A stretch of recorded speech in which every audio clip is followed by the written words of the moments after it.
It's the TEH Podcast, episode number 241, with Leo Notenboom of AskLeo.com and Gary Rosenzweig of MacMost.com. This week, search problems, hosting videos, moving servers, and why? But don't ask why. So, Gary, how's life in Denver this week? Pretty good. Cold, wintry, and all of that. But, we actually broke out of our snow and cold. It's back to moderate, mild, and wet. So, Pacific Northwest. One of the measures, of course, is how wet are the dogs when they come back in from being outside, and it's back to being soaking wet because they're so low to the ground. So we were talking before we started recording about the search on our own site, the searches we use on our own site. Yes. And halfway through, we realized that, gosh, this would be really interesting for other folks to listen to. Mm-hmm. The reason it came up is that on Ask Leo, I have struggled for years to come up with a really good search solution. I push search hard. If you ever go to one of my Ask a Question pages, like there's a paragraph right in front of the field that says search first. In fact, it's almost annoying in how strong it says that. And I honestly say in that text that half the time, the questions that people are asking me are already answered on the site if they would just search for it. Yeah, that's half probably same for me. But the problem, of course, is that has the assumption that the search engine is, whichever search engine you're using, is actually going to find the right piece of content, be it an article or a video or whatever. And that's where things kind of sort of tend to go off the rails. For a long time, I was using Google, both their revenue generating product, right, where you run the search query through Google, you display ads with your Google search results, and like AdSense, you get a little bit of revenue. I think I went to generic Google for a while, which was okay, but it was still Google. They were inserting ads, and it was sometimes misleading and so forth.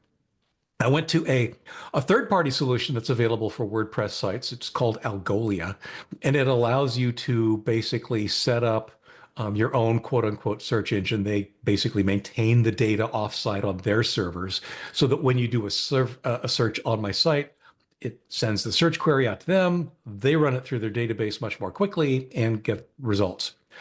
Either I don't know how to use it well, or I just wasn't able to tweak it to my satisfaction, but I was never really satisfied with the results. So I dropped back to using WordPress's built-in search. I have, I think everybody knows that Ask Leo is built on WordPress, which gives me tons of functionality, one of which is a search. The search is, I don't want to say basic. I think there's more to it than that. But in a few examples, it's better. In other words, I go looking for something on my own site, and before I wouldn't find it, even though I knew it was there. And after, of course, I would, using the WordPress's own site. Now, I suspect a part of that is a side effect of a difference between me and presumably you, Gary, and a quote-unquote normal person, in that we search based on the keywords we know. Right. If I want to find an article about, using OneDrive for a specific purpose, I know the keywords to throw at the search that will get me that article because I've already written it. I vaguely remember the titles and that kind of stuff. Real people don't search like that. They search randomly. They pull in entire questions into the search field. And of course, the results then vary depending on just exactly how flexible the search engine is. The thing that we were coming to just before we started the show was that, wouldn't it be nice if AI were doing a better job of helping us solve this problem?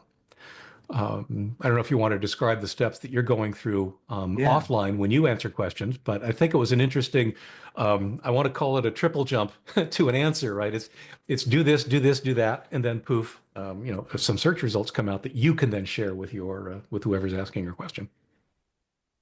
Yeah, I mean, I've had a similar journey as you. My site's also WordPress, and it I've never been able to use the WordPress search though, because of an odd thing about how my site, MacMost.com, works. And that is that each video, I post mostly videos, and each video is basically a database entry in a custom database. Because I've got, where's the video located? Because it's on a, video serving site. And where's the YouTube video? And what's the title of the video and all that stuff that's not typical WordPress post stuff. WordPress posts are usually all this text. Somebody would write a bunch of stuff. And one of the things is the description. So instead of actually putting in the post, the description, I have that in my database. And then the post itself is just a little tiny piece of code that says, this is video 2512.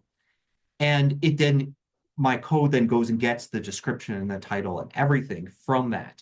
So when WordPress goes to search, all it sees for that post is just this one little number. Doesn't see that it's about iMovie or Keynote or whatever. It can't grasp onto what's there for searching. So I experimented with using Google, just like you were saying. I never really liked it, and they kept changing it over the years and everything. Anyway, so I built my own, which just goes directly to my database and really takes like the search terms and then goes to the database and tries to do a kind of database SQL query type of search, which isn't great because it doesn't do all of the things that like something like Google will do, interpreting the language, figuring out what the key words in the question are. None of that. It's just looking at each word and it's saying how frequently are these words appearing in this thing. I was able to tweak it a lot and say, hey, words in the title matter more than words in the description, that kind of thing. But it's a search that it works and produces a nice list of videos that are results, but the results are sometimes good and sometimes not. Like sometimes if you search for like iMovie transitions or something, and if there's a video that's got iMovie transitions in the title, boom, it's going to be number one, especially if it's a recent video. That's another thing is it prioritizes age too. So it won't try to show like a 10-year-old video that is a great keyword match over a 1-year-old video that is a okay keyword match. Yeah. So it kind of works, but I know it's also kind of not working sometimes, but I don't have another good solution. Like one of the things that I've done in the past, I don't know if I'm doing it now, to be honest, is I provided like a little link where you could do a Google search. So you search for on my site for it, and in addition to like getting the results, there's a little like, oh, you could also ask Google this. I don't think I am doing it now, but yeah, because that would show Google ads and it'll be at Google's site on that for that. It's the typical thing. If you go to Google and you type like site:/macmost.com space and then your search term, then it's telling Google, yeah, do a search, but only give me results from this one website. And the search results are really good, except you have all the ads. Maybe I should revisit that, but maybe I should revisit it using like DuckDuckGo or something.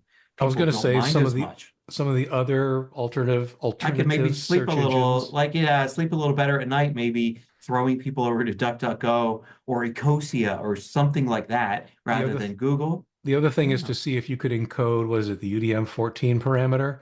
You've seen UDM14.com, right? Which basically gives you, it uses Google still. It's a front end to Google, but it gives you the traditional, 10 blue links, they call it. That might be an interesting approach to see if that gets you something could be interesting cleaner too. Yeah.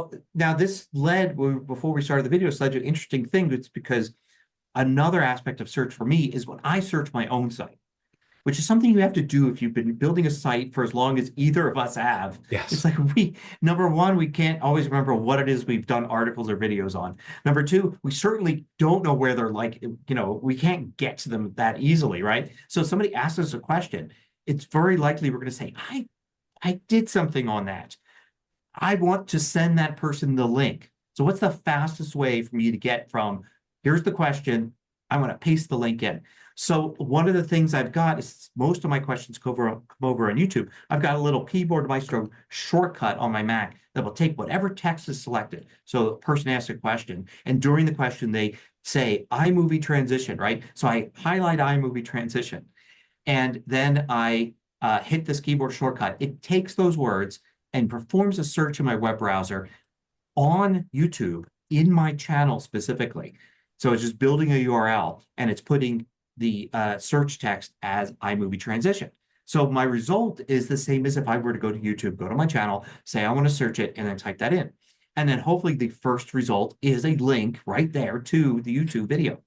And if it's a YouTube question, then I could just copy and paste and I'm done. But sometimes it's not as simple. Sometimes somebody will describe they're looking for something and they're not using the right words. And I know I've done a video on that, but searching for the words they're using is going to help. So I started using AI, and I built a thing where I highlight, select the words I want from their question. Then I run the little keyboard shortcut that runs an actual Mac shortcut. And Mac shortcuts have, it's kind of the scripting thing you can do on a Mac. One of the things you can have there, if you have the Chat GPT app installed, is you get a little Chat GPT action, and you could just feed it a prompt. So I take that text and I don't feed it directly. I actually add a bunch of text to it. And the text I add is something like, a user has asked me a question that follows. Look on my, first I had look on my YouTube channel and tell me which video best matches this. But ChatGPT wasn't really good at that. If it was a really popular video at my channel, it would work. But in a more obscure video, it wouldn't come up with the right video. So I said, look at this question and come up with a 5 to 10 word search term for a YouTube channel that would come up with the correct video. So it takes what they said, comes up with a short search term, and then I take that and then I do the search, and that nails it most of the time. Awesome. And it just takes 5 seconds or so for it to do all that, call ChatGPT and all that. It was interesting because I never thought I would have a use for those little mini models. ChatGPT has a thing where you can choose a model, and it's like, so I'm like, why would I not choose the biggest, baddest, best one to give a result? Well, because they're a little slower, but I'm always like, well, if I want the right answer, I'm going to want to wait 2 more seconds. But here, I'm just asking it for it to come up with the search query, not the answer. Okay. So I said, yeah, give me the mini model of this because you'll be faster at doing it. Anyway, you don't need the reasoning that's in those bigger models either. It's not like they need to reason an answer. They just need to essentially do what boils down to a form of translation. Yeah. And also it takes into account, so this is the YouTube search on a YouTube channel about this. I mean, it's going to know, if somebody's asking, how do I do a video transition from this to this? It's going to get the idea that, it's talking about Macs, talking about probably iMovie, that kind of thing.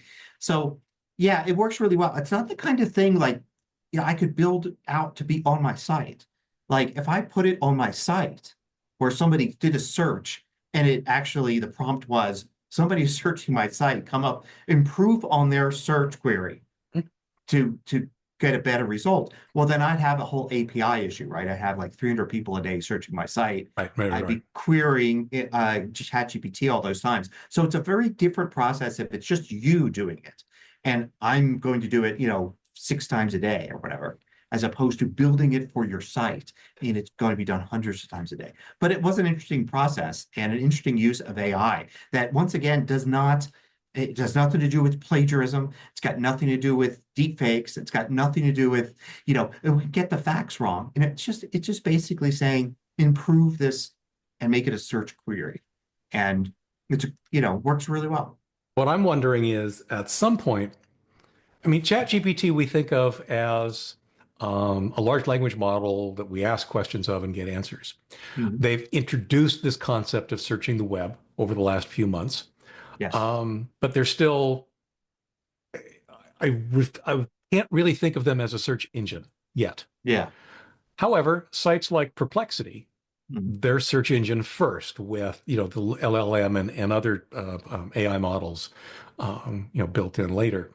I'm wondering if something as simple as a site colon operator added to an AI-based search engine like Perplexity might get us closer, might get us a lot closer to getting the answers on our own sites more directly. Yeah, I hope it's one of the reasons too that I'm not spending too much time on this now.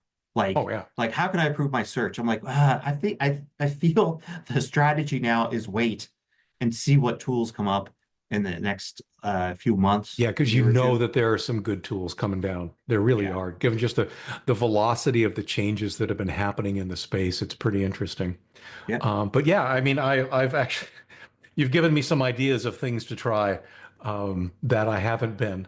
So we'll see what if I can end up improving what goes on Ask Leo. But you're right. I don't want to engage with an API. I don't want to have it automatically engage with an API every time somebody asks a question. That's just not tenable. So you mentioned videos.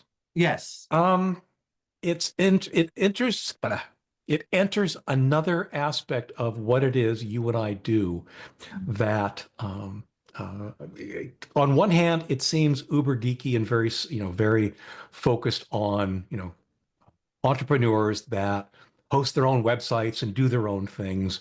But I also know that a lot of people are also insanely curious at times about exactly how some of that stuff goes on in the background. So what I wanted to talk about was a little bit of the way that I've changed some of my video hosting, Yeah. and then as a side effect, some of the server moves that I've done for a couple of my other clients. Um, I am currently using on Ask Leo. If you go to a one of my sites or one of my articles that has a video, down at the bottom there will be a link to, I'm sorry, an embed of the YouTube version of the video for that article. Unless you are signed in to the Ask Leo site and you're a patron of some sort. You've purchased ad-free Ask Leo. Well, I can't guarantee that YouTube videos are going to be ad-free, so I then display an embed of the video hosted out on Vimeo. I know that you still used to use Vimeo quite a bit. For my courses, I use it. Yeah. Yeah, yeah. And right now I'm using it, like I said, right now it's the primary stuff for folks that are signed in and patrons. It's just my way of avoiding giving them ads when I promised I wouldn't. Um, However, what I've started to do, again, for my courses, I just finished the switch over yesterday, is I'm now hosting the videos on essentially an online storage service. Now, this boils down to there being actually two different ways to host videos online. You can host them like any other file. It's just a file. Like you host your images, like you host your other stuff. It's just a file stored on a server somewhere. And when the video is referenced, it's that file that then gets downloaded somehow and then streamed to the screen. The other kind of hosting, though, is literally video hosting, which is what YouTube does, which is what Vimeo does, and as it turns out, what this other provider also offers. Video hosting is ever so slightly different. You end up uploading your video to the service, of course, but then they run a bunch of transcoding in the background so that in fact they store multiple versions of your video. The versions are selected then either at the beginning of a play or even can be switched during the play based on the quality of the internet connection. So if you're on a slow, horrible internet connection, then you'll probably end up with a lower quality video because the lower quality video means that they have to push fewer bytes down the line. Like I said, that's how YouTube works. You can always, you've probably seen it on YouTube videos. You get to choose the quality. It tries to do a good job of guessing what you want at the beginning, and I think it can change along the way. But like I said, there's several different qualities. I'm not doing that. I've decided for the courses, at least as the experiment, to just host them as files. I don't have a fancy player. I'm using HTML5, the embedded video tags, to generate what boils down to a very simple bit of code that displays the video, displays the thumbnail, gives people the opportunity to hit the play button. They can go full screen if they want to. They can do all sorts of those kinds of things. But there's not this overhead of some cumbersome player that is adding all these other features and functionality that isn't being used. So far, I've actually been really pleased with that. The one thing that I did learn is that I've been producing my videos at too high a quality. By that, I mean that when they come out of my video editor, be it either Camtasia or DaVinci Resolve, they're actually pretty big. They're nice, they're sharp and good quality and all that kind of stuff, but they're overkill for what really needs to get delivered online. So I've been running Handbrake to basically transcode them to the same format with different quality settings, and then uploading that. So that basically also means that the files themselves are smaller than they originally were. It's been an interesting approach. The service that I'm using is called bunny.net, bunny.net. There's no E. I'm using them for a couple of different things, but one of them right now is just plain old storage. It's just a place to put bits. It's the kind of a thing that we could do on our own servers if we wanted to. It's the same kind of thing you could use Amazon S3 for if you wanted to.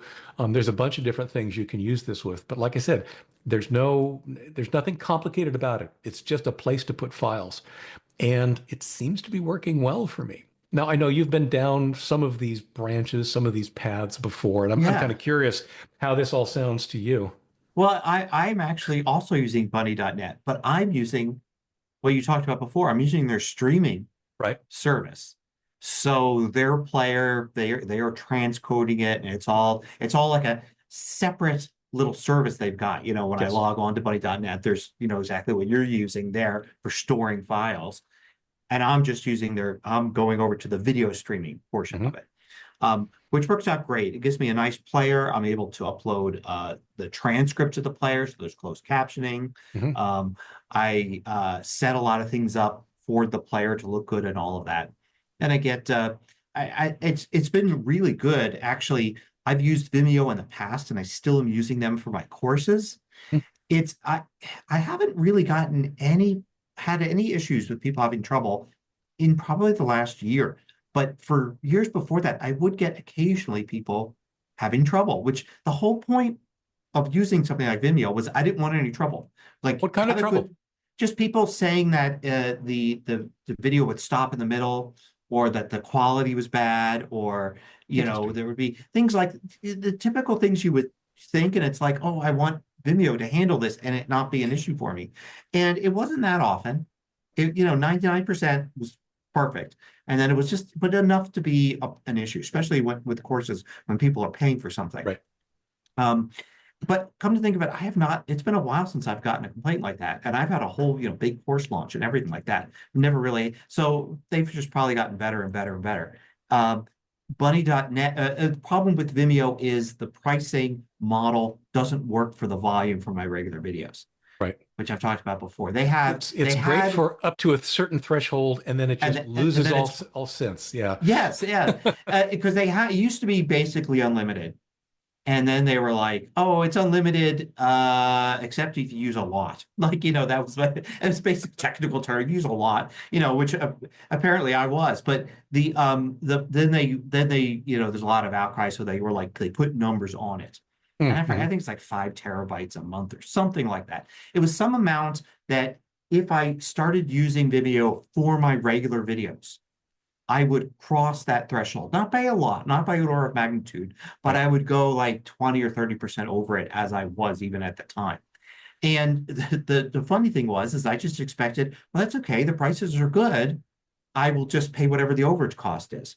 Well, they didn't have any overage costs. It was simply, if you go above this, talk to us about enterprise solutions, blah, blah, blah. And then I was like, that's fine too. I'll talk to you.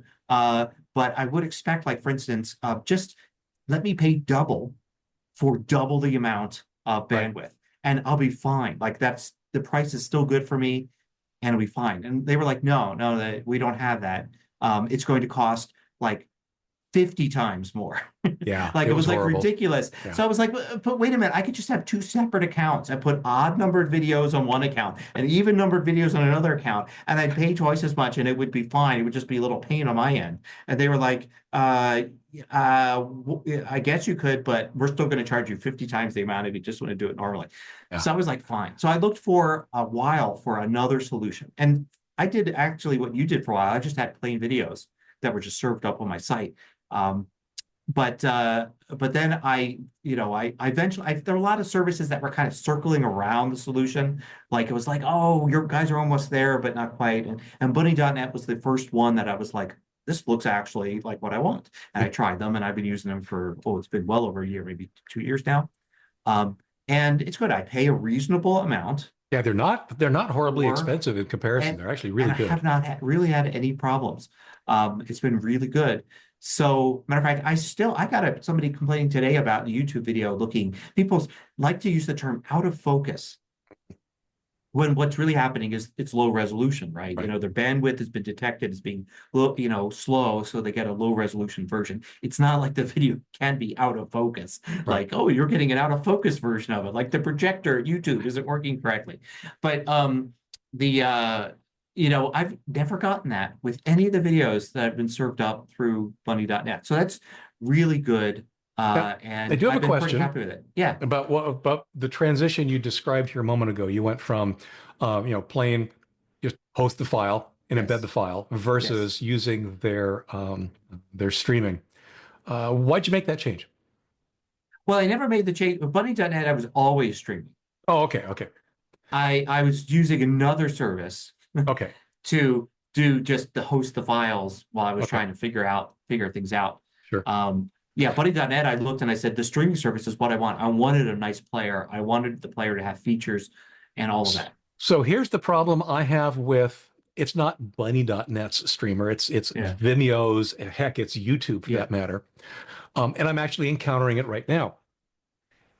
If I just host the files, I put them behind my own domain name, which means then that I can move those files anywhere without having to change anything else, right? Yes. All I really need to do is say, you know what? The files that were at bunny.net right now, well, my domain points to their server. Now we'll move them to, say, S3, and I'll just change the domain to point to that.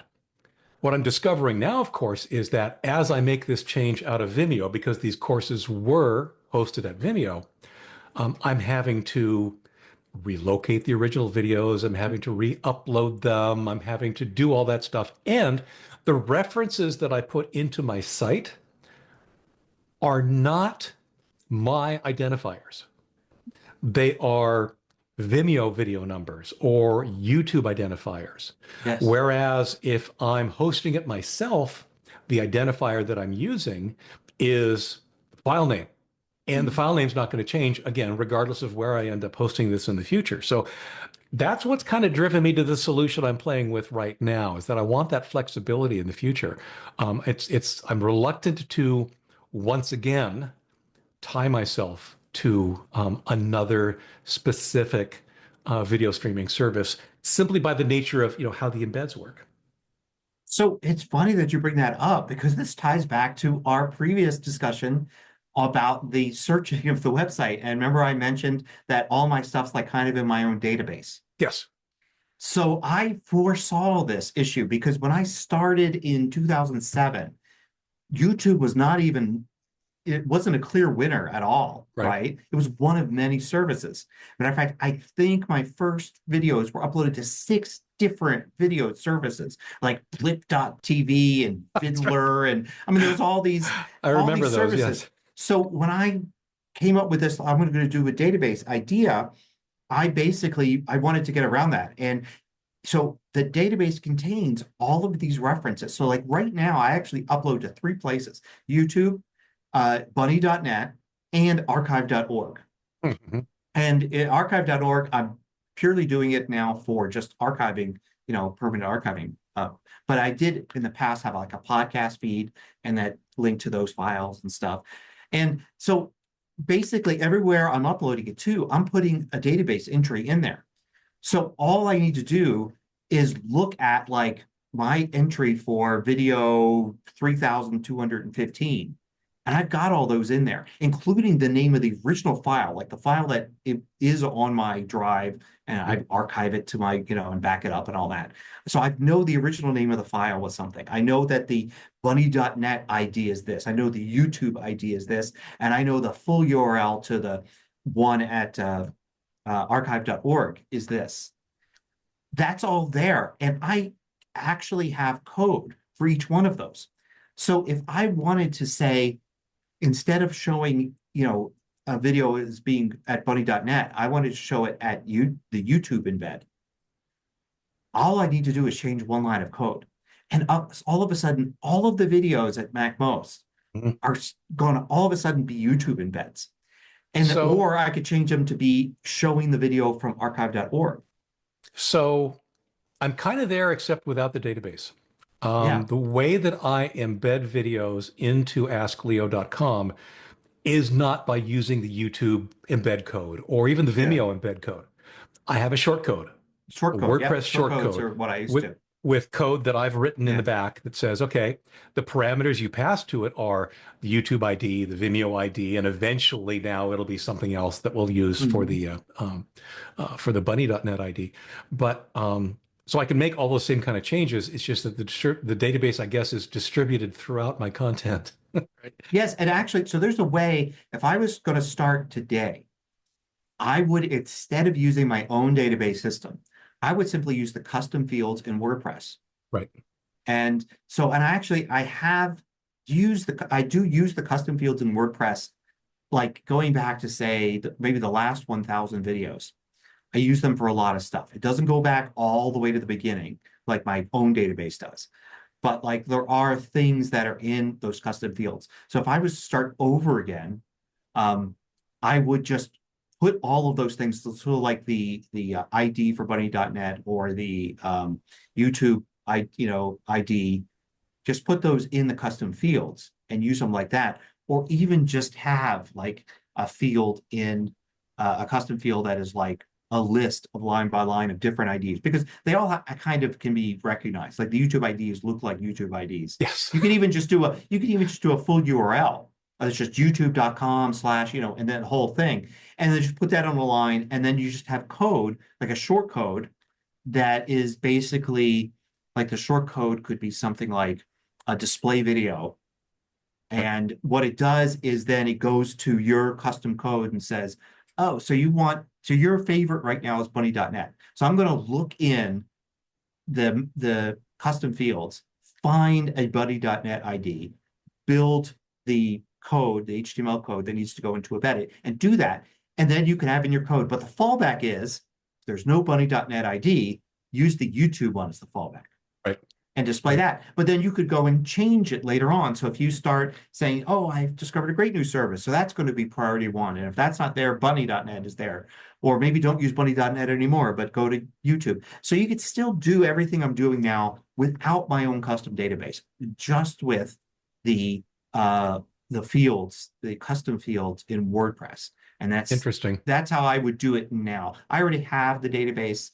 It's already kind of nice, and I use it for a whole bunch of other things. Right. And I've already got my short code as, with all the parameters that it takes. And so anyway, lots of cool behind the scenes stuff on how our sites work today.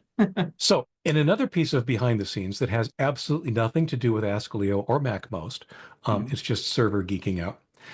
One of the things that Gary and I have both done over the years is moved.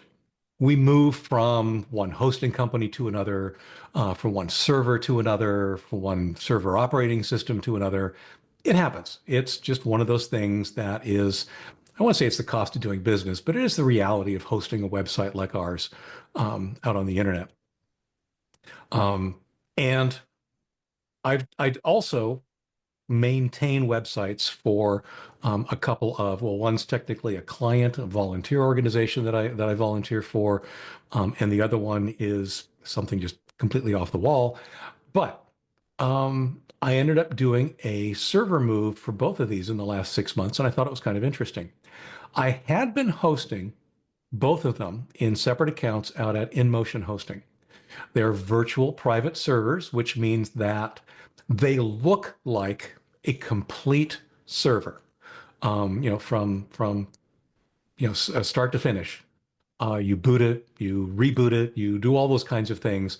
Even though you might be on shared hardware, everything else is completely unseen. You just look like you're using a dedicated machine.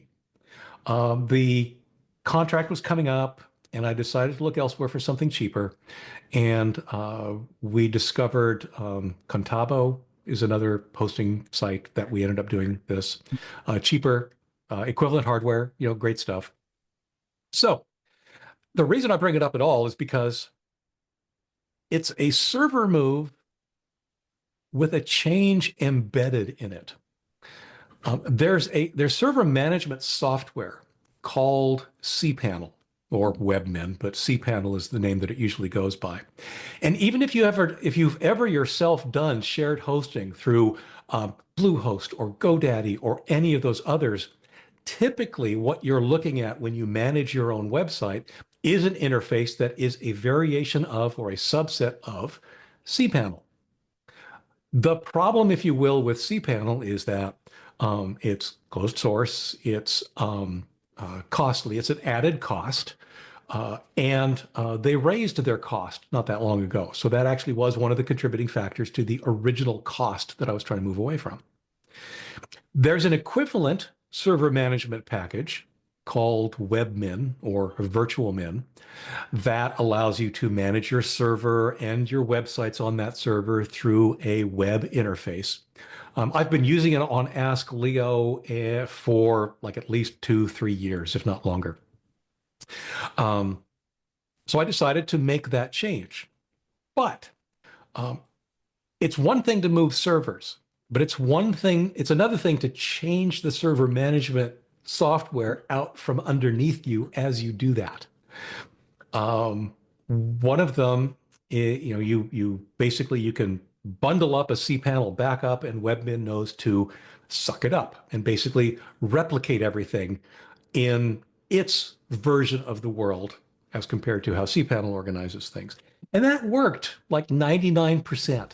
The 1% was interesting because even though they were quote unquote the same operating system, in this case, I went from Ubuntu Linux to Ubuntu Linux, different versions, but each of these packages assumes certain software. Now they can assume things like Apache for web servers. Great, not a problem. Translates easy. But they had different assumptions about mailers. cPanel likes to work with Exim, EXIM. Webmin likes to work with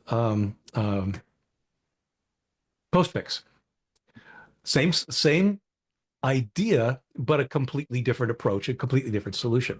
So it had to do some of the translation from Exim configuration to figure out the correct equivalent postfix configuration. And again, 99%, 95%. But of course, I did end up spending a fair amount of time ironing out some of the differences because forwards didn't work exactly the same and accounts were handled a little differently. So the one server, it had like a handful of email accounts and forwarders, and that actually transitioned pretty well. The website itself went well. We had some issues with the various email configurations because this is an organization of people that interact with each other, and we've got different ways we make ourselves available publicly. So that took a fair amount of work. Then the other one was both simpler and more complex. It's simpler in that it has a tiny website, but it has 1,000 email accounts. And migrating 1,000 email accounts is nerve-wracking at best. When you're doing this kind of a change, it's actually quite nerve-wracking. But it actually went relatively smoothly. The one that moved, the 1,000 email account one is a server or a service for ex-Microsoft employees. One of the things you kind of are known by, especially if you were there early, was your email address. For example, my very first email address ever was leon@microsoft.com. And people knew you by your email address. When you leave the company, of course, it would be nice to be findable somehow. So what this service is allows ex-Microsoft employees to come along and say, hey, here's my old email address. Can you give me that alias, Leon, on this other domain? And that's what we do. And we've got, like I said, 1,000 people who are doing that. But it's interesting. I learned a lot. And in fact, one day I woke up and one of the servers, I think it was the Microsoft one, decided that it didn't want to do IPv4 anymore. It was IPv6 only. For some reason, I have no idea what happened. The configuration for IPv4 went away, but what that meant is that it was functionally unreachable from just about everywhere, because IPv6 just isn't quite as ubiquitous as we might want it to be. So I learned a lot about Linux networking that day. But those servers are up and running and solid. And like I said, using Webmin/VirtualMin to manage their content, it's been a very good result. I'm really, really happy with where we are. And now all of my servers, I have 4 servers that I manage myself, to Ask Leo, my personal server, and then these 2 other ones. They're all being managed by the same server management software, and I'm not dealing with cPanel anymore. Anyway, I just thought that was kind of an interesting thing for people that are curious about what goes on in the background. Even when it's not necessarily related to the business, we're still, I at least am still playing with this stuff, almost 24 hours a day. Yeah, I went the opposite direction the last time I moved servers, which was probably less than a year ago. And it just got down to the server I was using. I had wrote it out its whole life. Like, I don't know if it was 5 years or 7 years Right. or something, but I got it when it was like I moved from one server to another and got the latest, greatest, newest everything. And that eventually got to the point where, and I am still using Liquid Web, where they said, yeah, it's got to go. You need to move, so I decided, even though I'm paying more than I could be paying, I decided to just go straight from like to like, stick with cPanel, and just go straight across to a new server, stuck with Liquid Web, just tried to make it the easiest path possible. Right. I'm at a weird amount of time I spend with servers is like, I don't use them often enough that I guess I use them just often enough so I get used to things like how cPanel works and things like Right. that it would be hard to transition. And I don't use them often enough that it's like I would come up to speed really quickly on a new one. I would probably go months without having to do something. And then when I tried to do it, I'd be like, well, this is all new, and now I have to dig into it again. Right. So I just felt more comfortable just spending the money and going. And cPanel now is like a license. Right. And like one of the annoying things is that the way the license works is I pay extra because I have more than 10 websites. Yes. 10 That's what did me accounts. in on them originally when I Right. left. Actually, what I also I've got left Liquid Web. like literally 11 accounts. Right. And the thing that sucks is that I don't need 11 accounts. I could probably do it all with just one account, and probably a better number would be like 3, and then just have some of those websites under those accounts. Right. But in order to do that, there's work that needs to be done. So so it's like, okay, I've got 11 accounts and 11 sites. Actually, I think it's more like 11 accounts and like 15 sites or whatever. It's like I need to take some of those other sites, move them as subdomains, and then there's always some issue with one or the other. And I'm like, some other time when I have time. So I just continue to pay. It's not, I wouldn't say it's a premium at all. I'd say it's a moderate amount, not a bargain, for Liquid Web, just to do everything I want. And it just did still have some moving pains. Like we were talking about, like, it's not MySQL anymore. It's what, MariaDB. MariaDB, yep. And unfortunately that was painless, right? To go from one to the other. I had no problems whatsoever. But so there were a few things. I think my biggest problem was that some of my sites send out emails. Like for instance, if somebody were to ask me a question at a MacMost, and then I respond to their question, they get a little email that sends out and says, hey, there's a response to your question over here. And the server sends that out Right. the script. And those kept working just fine, except that there were all these weird things that you need to do to set up email, reverse DNS, and all this to Reverse get it DNS, to. DKIM, SPF, DMARC. Oh, Yes, I'm so all these too are all well like versed in those. Yes. yeah, anti-spam stuff, right? Yes. So the idea was that, more than half of the people would just get it normally, right? The server just says, send it out, they get the email, it all works fine. But then some people, their email service provider would say, hey, this email says it's from MacMost.com, but I thought MacMost.com was at this IP address, and it's actually at this IP address, and it looks suspicious, and I'm just not going to bother delivering it or telling anybody that about it or whatever. So I get people that were like, I never got the email for, like, I signed up for a course. I never got the email with the login or whatever. And so it just took a while to like remember where that stuff was and make all the changes that needed to be made and let that propagate. And that was One of the problems I run into is, of course, when you move servers, you end up with a new IP address for that server. Yeah. And it's kind of a gamble because you're also, at least initially, inheriting that IP address's reputation. Yeah. Which, especially for email, then can be very significant. As it turns out, the server that we have for the nonprofit, Microsoft email servers do not like me. Just period. I can send whatever I want from that server to anybody else, but Microsoft servers will bounce it because they don't like us. And that is one of the other things you end up having to deal with when you do this kind of stuff. It doesn't matter that I've got all the SPF and the DKIMs and the DMARCs and the PTRs all set up correctly.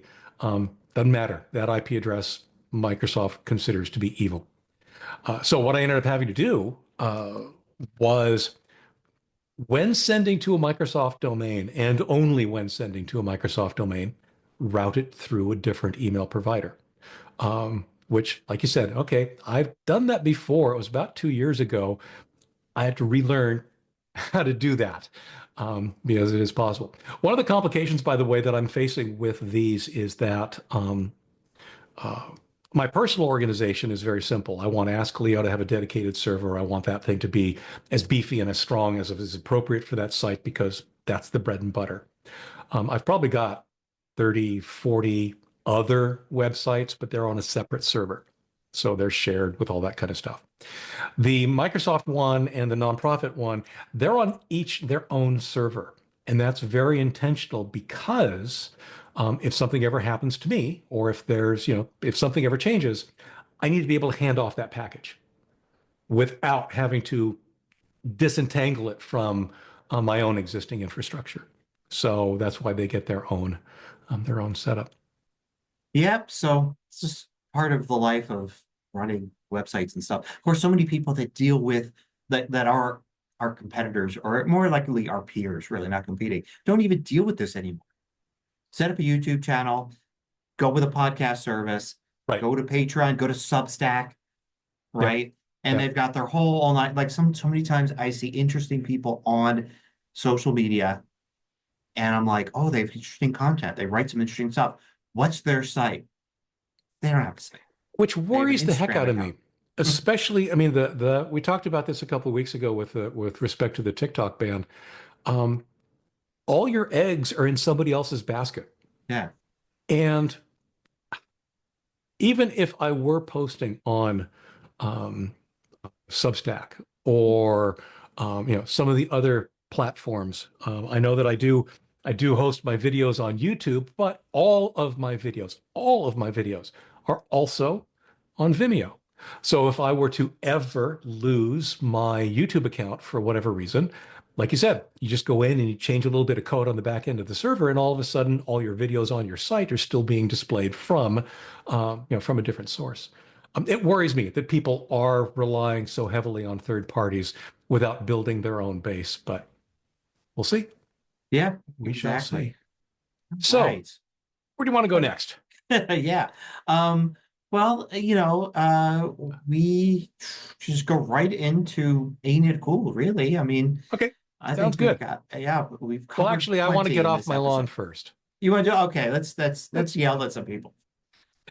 So one of the things that I've been dealing with for honestly months, but it's gotten worse lately, is Microsoft pushing features in Windows that people don't want. The canonical example right now is that they are pushing Copilot, their AI offering, very, very heavily. It's showing up in the operating system. It's showing up as an application. It's showing up in the browser. It's showing up in Microsoft Office. And the big challenge for me, of course, is great. I get to write articles about how to try and turn it off everywhere. But it got me to thinking, wouldn't it be novel if Microsoft and other companies that feel the need to push their features, wouldn't it be novel if they just made their features so good and so compelling that they could offer them as a choice and people would want to turn them on. They would want to engage with them. As it is, the fact that they're ramming it down everybody's throat honestly makes me believe that they don't have enough faith in their own product to be assured that people would in fact choose it. Like I said, just make it good and we'll use it. If it's not good and we don't want it, you're losing reputation and causing a heck of a lot of frustration by forcing it on us. I don't know that we'll ever get there. I think for a lot of these companies, they're too entrenched in their ways. But it would be nice. Yeah. It would be nice.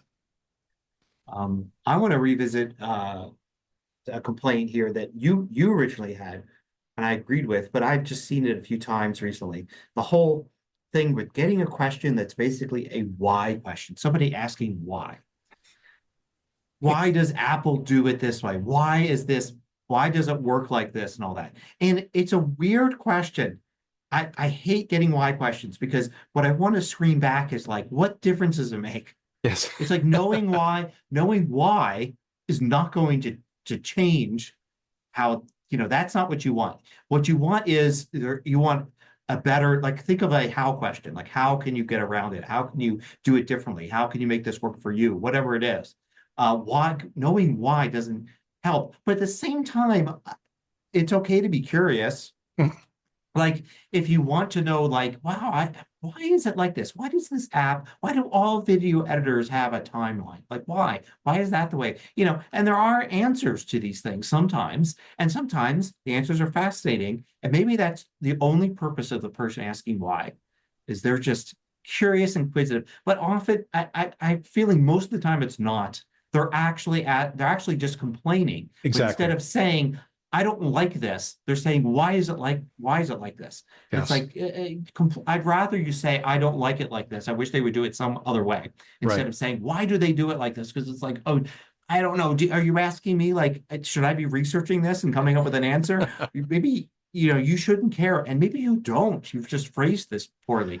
So it's it's the kind of thing, it doesn't make me angry to get the questions. It stops me in my tracks. It does. I'm going through like, okay, 50 new YouTube comments. Let's get through them. And I get to number 25 and it's like, why is this like that? And I'm like, dead stop. Oh no, I'm the opposite. I'm the next comment. Just move on. I mean, it's like, should I try to interpret? Should I try to take this as a how question? Like reinterpret it? Should I try to give them an answer? Sometimes there's an answer, but do they care?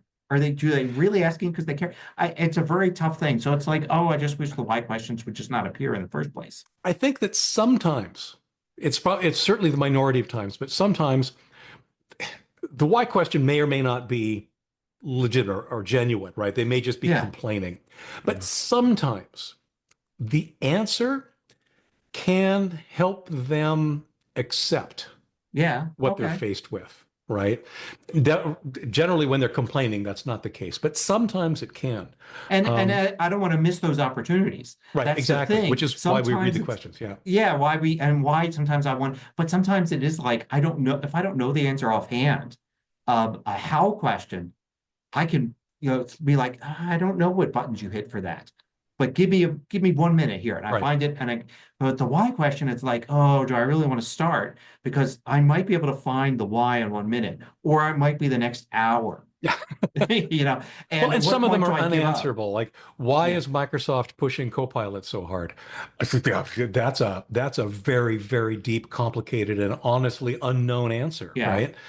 That boils down to philosophy and marketing and business practices and God only knows what. And that's a question, honestly, that's a question I am getting from time to time is why are they doing this?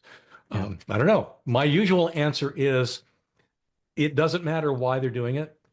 It is what it is.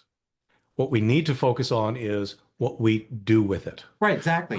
Yeah. Yeah. A lot of times too, it's like, why doesn't this feature exist? Or why isn't this an option? Mhm. And the answer comes down to, well, if that's an option, then maybe there are 100 other similar things. Like a simple thing would be like, why can I export in these 4 video formats, but not the 5th one that I want? Mhm. Well, okay, but then there's the 5th one. What about the 6th one? What about the 100 others that other people want? Like, why Right. is yours more special than other people's? Maybe you Right. have a good answer for that. Maybe you could say, hey, it's the 3rd most popular video format. It should be there. But it's like at some point, it's like, oh, okay, so maybe Apple should build out, instead of 4 export options, a control panel with all sorts of different things, but at some point it's like, well, now this is going to delay the product, and this is going to Right. confuse people, and this is going to get people asking other why questions, like what do bits per second mean, things like that. So so yeah, you can see what I just went through was a really good example of why it's hard to answer why questions. Yes, exactly. So, yeah, Exactly. ask us what 6 times 7 is instead of a why question, so we can answer and But why know is it's right. Yeah. Yeah. On the flip side, ain't it cool? Yeah. So I was really hoping to be able to come in here today and to be very effusive about White Lotus. The first episode of the 3rd season aired last night or the night before, and we watched it, and we will continue to watch it. I was disappointed. And it dawned on me that the reason I was disappointed is that so far there's not one character I care about, which for me turns out to be actually important as I watch these various shows. So I'm hoping that that'll change. So in the meantime, then, what I did enjoy that just wrapped up was the latest Dexter series, The Original Sin, which is basically Dexter's origin story. And it's good on so many levels, so many levels. One of the things, I don't know, did you ever watch Dexter? No, I have not. Okay. So Dexter is, he's a police blood spatter analyst in the original series. He's a police blood spatter analyst, except he's also a serial killer. And he has a code, so he's only killing people that deserve it. And certainly through the episodes, you end up agreeing that, yes, that person deserves it. So this is, like I said, his origin story. One of the things they did that's really hard when you travel back in time for characters that are established like that is coming up with actors to play their younger versions. And they nailed it. They managed to get like 2 or 3 actors who have managed to capture the expressions, the mannerisms, the approach that the original actors had in the original series to a wonderful, wonderful degree. It really is believable that, yes, this actor who's playing Dexter today is, in fact, he is representing the Dexter of the future. So anyway, if you like serial killers, if you like serial killer murder mystery type things, Dexter actually was Dexter Origins or Original Sin, I think is what it's called now, is highly recommended for those who are into that kind of thing. I enjoyed it. Cool. I got to go with, for this week, the Saturday Night Live 50th anniversary stuff. It was a whole weekend filled with stuff, actually weeks leading up to it with documentaries and everything. I'm a huge SNL fan.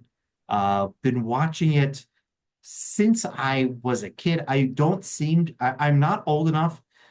I should not be old enough to have watched like original season stuff, but it turns out I am, because I even saw one of the episodes of the original season, I think a distant memory. I broke my arm when I was a little kid and returned from the ER late on Saturday night and was allowed to, What? as like, oh, it's okay. I was allowed to step and watch, and I believe it was one of the very first episodes of Saturday Night Live. And no idea what was going, no idea what it was about, but it seemed funny and everybody seemed to be laughing at it. And then I just went through childhood watching it and adulthood watching it. And so yeah, for me and my wife too, it's very, very important show that we've always enjoyed. So seeing all this stuff, I thought the music concert on Friday night was fantastic, that they had on. And then the show itself was, was good. But it was great. It was great to see, like, bits of history and people that were there and stuff like that. So anyway, it was a fun weekend. We watched the what is it, 4-hour episode, Yeah, the live episode, which again we enjoyed. It obviously it had hits and misses, but yes, being ever so slightly older than you, we were watching the original series when it first came out, or at least watching it occasionally. It hadn't quite hit cult status at that point, but we were definitely paying attention. The thing that cracked me up the absolute most about that episode was Sabrina Carpenter and Paul Simon. Yeah. They did a fine job on their song, but her comment Her joke, she hadn't been born yet, and her parents hadn't been born yet. That made me feel old. I think that was a great joke because it worked on many levels. It was funny as a joke, right? But it was also poignant, yes, as like a statement having to do with the 50th anniversary. Absolutely, the longevity of the show. Special. So it was great, and yeah, it was just so it was a fun weekend. So that definitely dominated my cultural and media landscape this weekend. So I'll make it my Ain't It Cool. Cool. Yep, makes sense. Let's see, self-promotion. So the question that I think I mentioned a couple of weeks ago was, should I upgrade to Windows 11? The flip side of that is, what happens at Windows 10 end of support? It's askleo.com/145971. It is an article that I recently updated as we're getting closer to that date in October. And honestly, the answer is nothing, but it's a complicated answer because you can keep using Windows 10. It'll be fine, but you do need to pay attention to a few more things that honestly you should have been paying attention to all along. Now you just need to make sure you're paying attention to them. So anyway, what happens at Windows 10 end of support? Cool. And I have got a video this week on how and why to use safe mode on a Mac. Safe mode is basically you reboot your Mac and it doesn't load any third-party extensions. So it is a good troubleshooting technique. If something isn't working right, the first thing Apple support is going to ask you to do is reboot into safe mode and then see if it's still not working right. Right. And that's a good test to see if it's something with the operating system or something you've installed. And it also does a bunch of other stuff too. There are actually a bunch of diagnostics that are not done during a normal reboot because they would take too long. But they are done during a safe mode reboot as like a second thing. So sometimes just boot into safe mode and then immediately reboot into normal mode, but we'll fix actually some things. Interesting. So anyway, I've got it's changed how you actually do the reboot because Apple went to its own processors and everything like that, and that really changed some of the basics behind the hardware. So it's different now than if you have an older Intel Mac, how you actually boot into safe mode. It's just as easy. It's just a different sequence. It's interesting because Windows has had a safe mode forever. It's probably similar, same idea. Yeah. Basically, it doesn't load a bunch of stuff. The frustrating thing about it is that they made it incredibly difficult to get to. It still exists. Yeah. In your case, it's probably a matter of, click here, reboots into safe mode, and you're there. With Windows, it used to be the case where you would reboot your machine, hold down F8, I think it was, as it was rebooting, and it would boot into safe mode instead of normal. Now, you'll get a kick out of this. You have to interrupt the boot process 3 times in a row. So basically, you start booting, and you hit Control-Alt-Delete, or you turn off the power. And then you repeat that 2 more times. And that third time that it comes up, it'll be in safe mode. I don't know why. Maybe this belongs up in Get Off My Lawn, but I don't know why they did this.